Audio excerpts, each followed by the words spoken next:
4-чү каражат дискомфорт. Дискомфорт, комфорт, бул комфорт. Дискомфорт деген комфорт эмес да, туурабы? Байкасаңыздар, Курандарда бир аят бар. Инна ма'ал усри юсрон.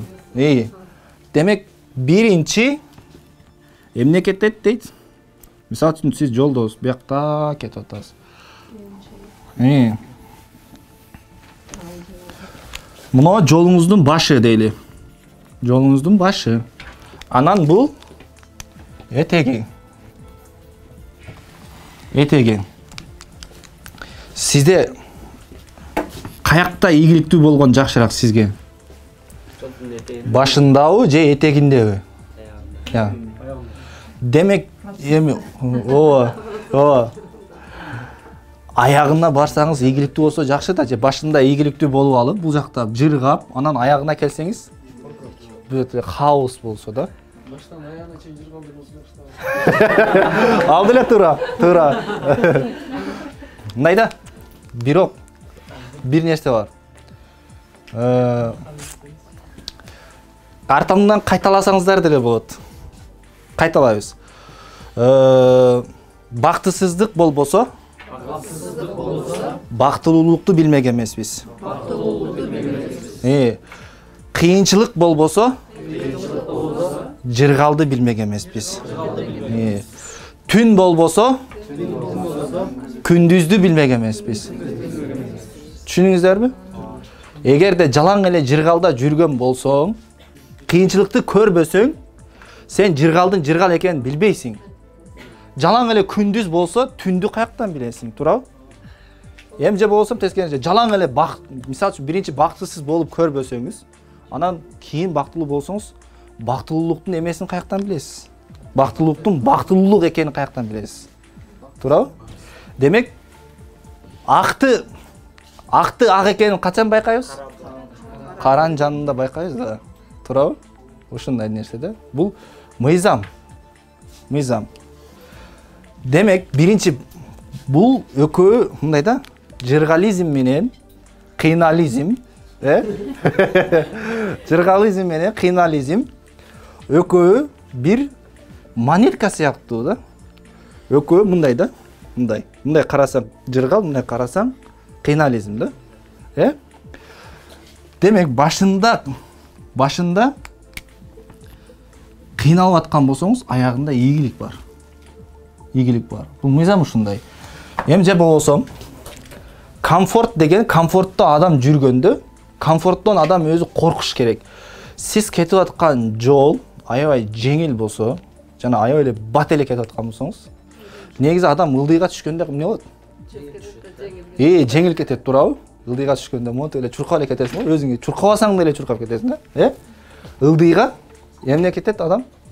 Ылдыйга бат кетет. Ал эми бекачы? Өргө. Кыйналып чыгат, Мына ушундай.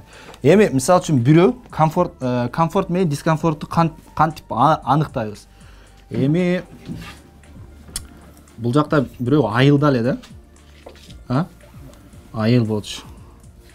Айылдан эч кайда шаарга келгенде эмнеси? Шаарга келди. Шаарга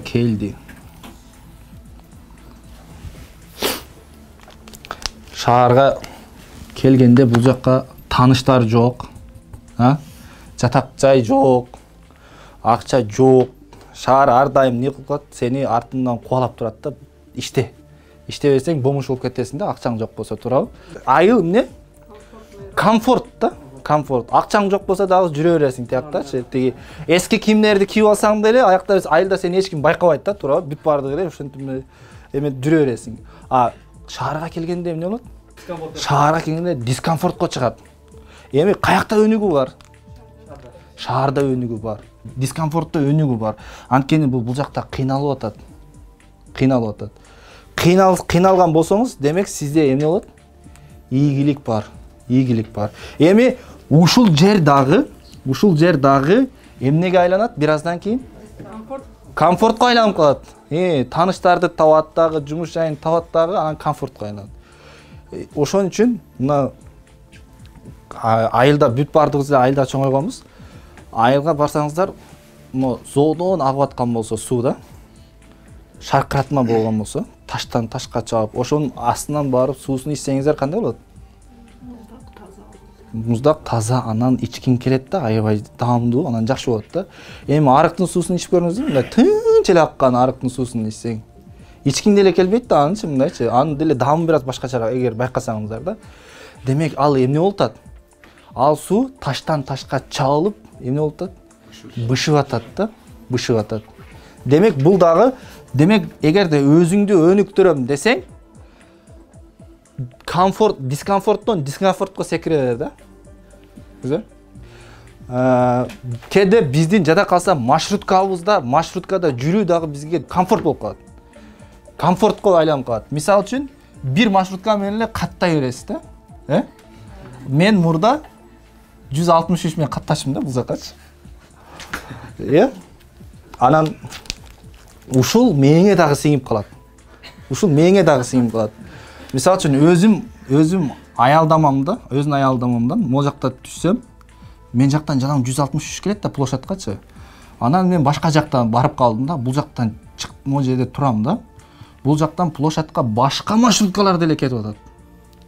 258 кетип атат, башка булар да площадка келет. Бирок мен 163 күтүп турам. Эмне үчүн? Комфортко көнүп калганбыз. Турабы? Комфортко көнүп калганбыз. Ошол адатка айланып калды. Эми биз башка маршруткага түшсөк, анын маршруткада жүргөндү деле үйрөнөбүз да, туурабы? Өсүп атпайбызбы? Кийинкиси ушуга түшкөн болсоң, айтасың да, сен эми могу отура турган болсоң, барат бул деп. Же болбосо жалаң эле 360 отуруп жүргөн болсоң, анда ушуга эле отура бер дейсиң да. Туурабы? Ошентип, же болбосо бир нерсе мээңизге сиңип калса, ошондой эме болот да. Студент мисалы үчүн, күндө барып бир стакан чай, анан 2 самсы же болсо пирожки жейсиз. Акчаңыз аз да, күндө эми 50 сомдон же болсо 100 сомдон жаныңызда бар да, ошентип. Эми акчаңыз көп болсо эмне кыласыз? Атаңыз айылдан жөнөттү да, балам каалаган тамагың алып же десе, барып студент не кылат? 2 стакан чай алат.